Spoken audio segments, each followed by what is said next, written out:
Second Ezra chapter 16, verse 18.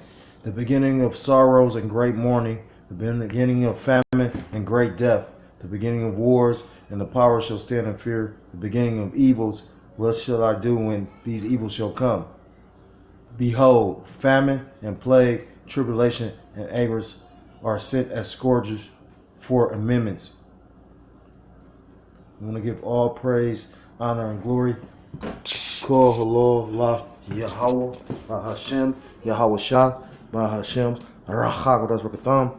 Double honors to the apostles and elders of Great Millstone who taught me this truth. Peace and salutation to the Akim around the four corners of the earth, pushing the truth with faith and sincerity, risking their lives and their freedom to do so. Shalom to the Akwathini Akim out there listening and learning. Lord willing, it's an edifying video. Shalom to the Israelite foreigners scattered abroad in the land of the other nations, looking like the other nations, but subscribing to this truth. To you, I say Shalom. This is the brother Yahweh Sop out of the GMS Cleveland camp, fellow servant, fellow laborer, coming at you through the spirit and power of Yahweh by Yahweh Shah. And, through the spirit based on the coronavirus and, just, seeing prophecy play out. Because, brothers are doing hella videos. And if you ain't in the spirit right now to do hella videos, then, you ain't in the spirit and the Lord might not be dealing with you. Because at the end of the day, this is a beautiful thing. To actually see prophecy come to pass and play out. The elders actually got a series going on talking about where we are in prophecy.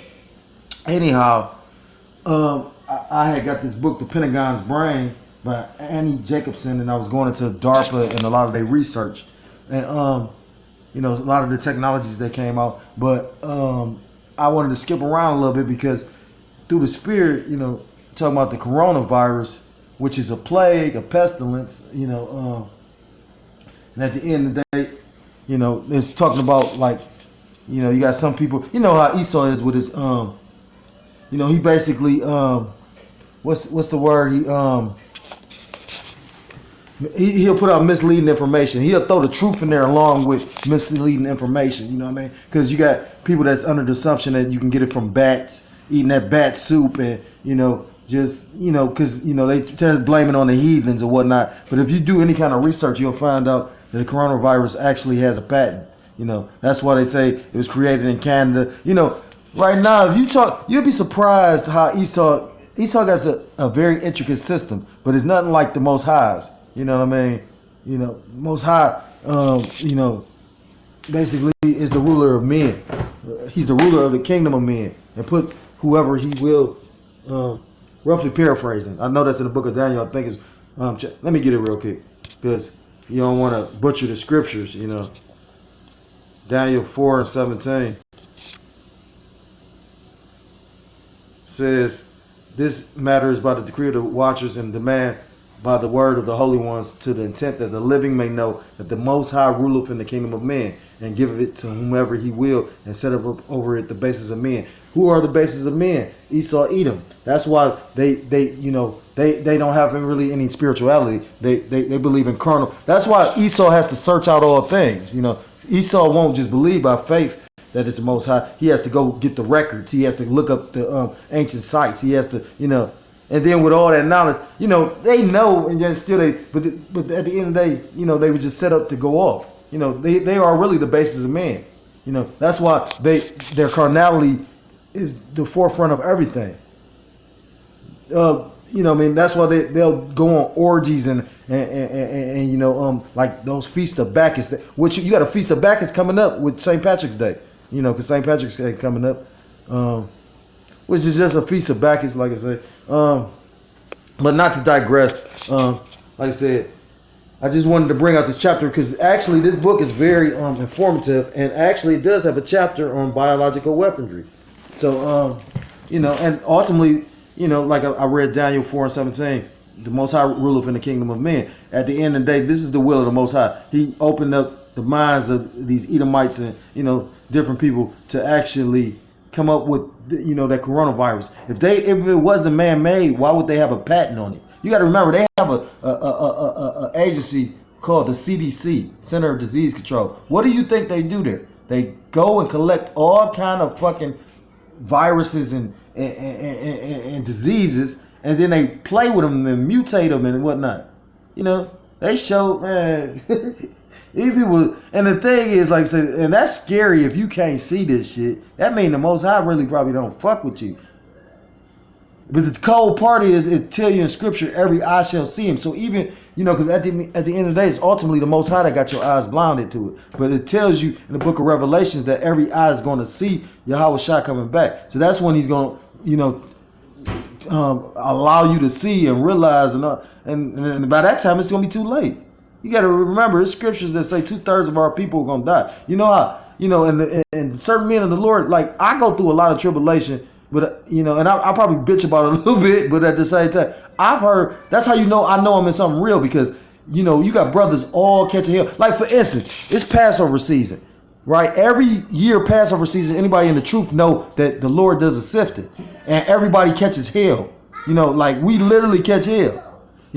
I'm catching some hell, like a lot of brothers in the camp catching hell. So that's how you know it's not just no shit in your mind. That's why I was just telling this dumbass individual.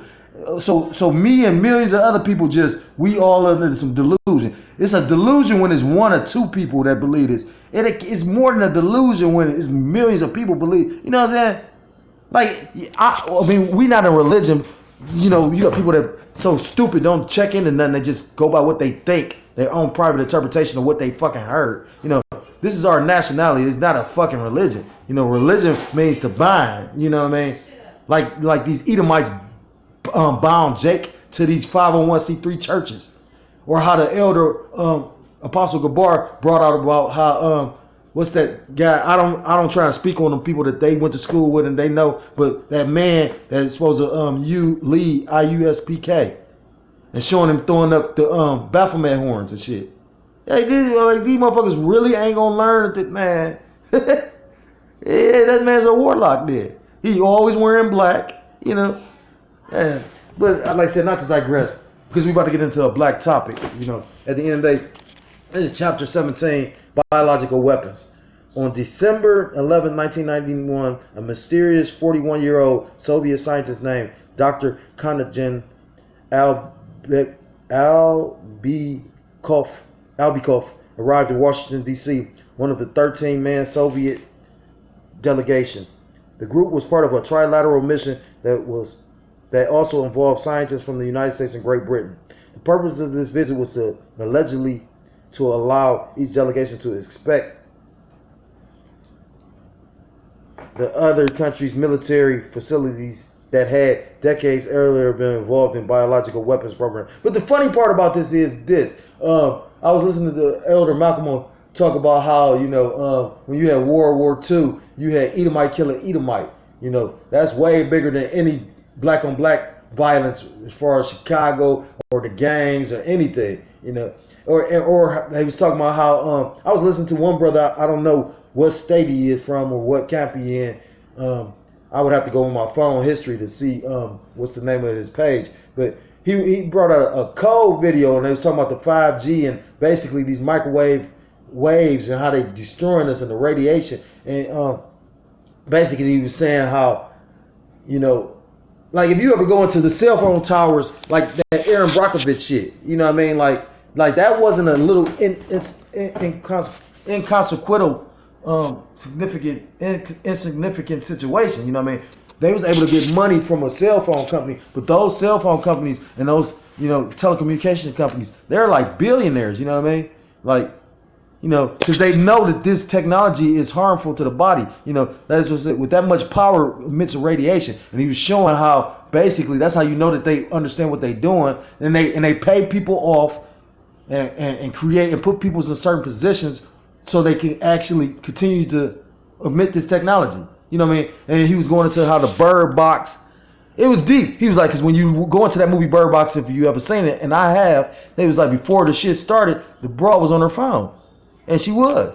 But anyhow, he was talking about how the Russians was basically bombarding the American embassy with all the radiation from the like I think the microwave radiation or something. And they was like, the American government knew about it, but yet still, instead of forewarning or warning them or retaliating, they basically just sat back and studied to see the effects of the shit. This is all documented. So how the fuck they don't know the effects of certain things? Just like they know the effects of 5G. They know that this shit, your biggest organ is your skin. If they say that shit, you know, your telephone emits a certain amount of radiation, your microwave emits a certain amount of radiation. That's why it's lightweight cool not to have a microwave. You know what I mean? But you know, certain shit emits radiation. You know, and yet still, it's just deep. Salakia. I didn't mean to digress. I'm gonna stop there and continue.